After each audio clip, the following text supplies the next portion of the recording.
Good morning, students. I am Smriti, your EVS teacher.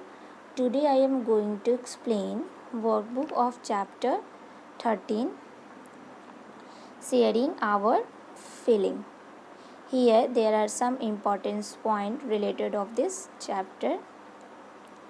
Let's see. First point is we all need and want to share our feeling with other people.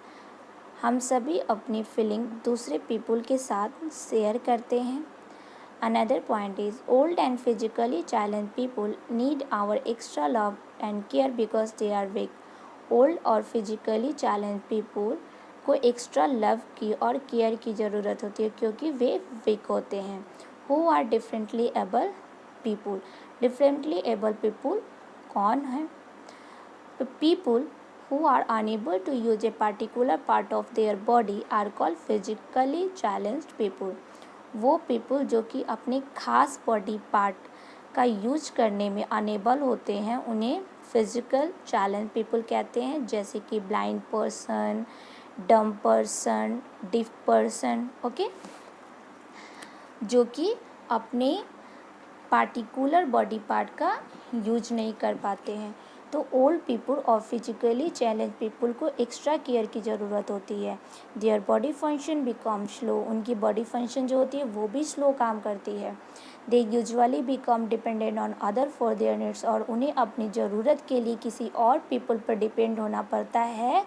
तो इसी वजह से old और differently able people को extra love और care की ज़रूरत होती है.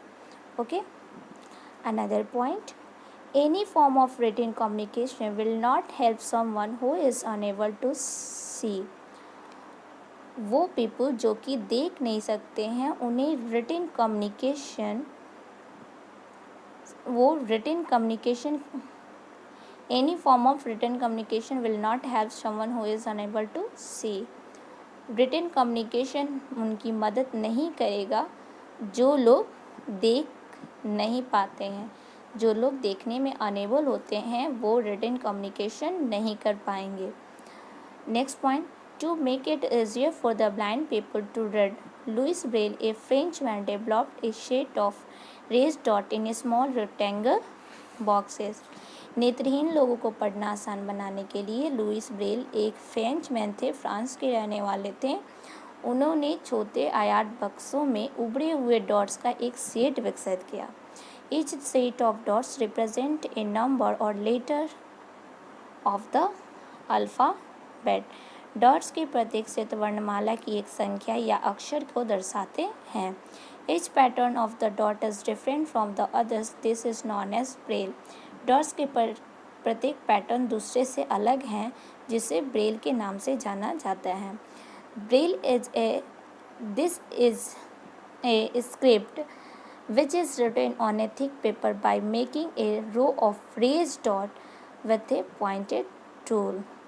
ब्रेल स्क्रिप्ट एक थिक पेपर पे लिखा गया है और जिस पे मेकिंग ए रो एक रो द्वारा लिखा गया और उस पर डॉट्स जो होते हैं वो उभरे होते हैं और उसे एक पॉइंटेड टूल से लिखा जाता है. People who can not see can feel the raised letter with their finger. और जो पीपल हैं जो कि देख नहीं सकते हैं वो उभरे हुए लेटर्स को अपने फिंगर से टच करके पता करते हैं कि उस पे क्या लिखा हुआ है. Next point, blind people touch and feel this dot to understand what is written. अंधे लोग इन बिंदुओं को छूने और महसूस करने से समझते हैं कि इस पे क्या लिखा गया है. Next point, if Braille had not been invented, many blind people would not have had a chance to read. Braille का आविष्कार नहीं किया जाता तो नेत्रहीन लोगों को पढ़ने का मौका नहीं मिलता. Next point, Braille can now be written using the computer. अब कंप्यूटर का उपयोग करके ब्रेल लिखा जा सकता है. Okay, next point, let's remember some fact. Okay, first point is Louis Braille, who invented the Braille system, went blind after an accident when he was 15. Louis Braille जिन्होंने Braille प्रणाली का आविष्कार किया था जब वो 15 साल के थे तो किसी दुर्घटना की वजह से वो अंधे हो गए थे, उनकी आंखें चली गई थी। He developed his code for the alphabet in 1824.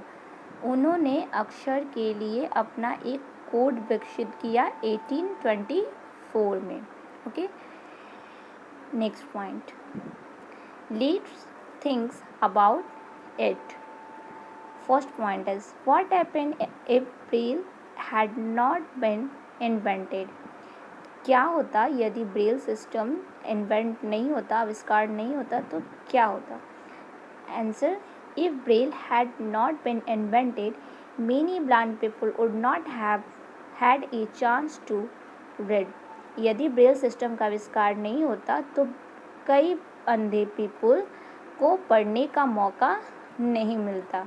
Okay, next point, glossary. First word is script. Anything in a written form such as letter and numbers.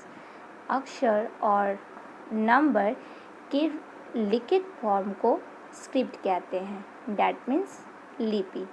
Another word is symbol, something that stands for an idea or an object.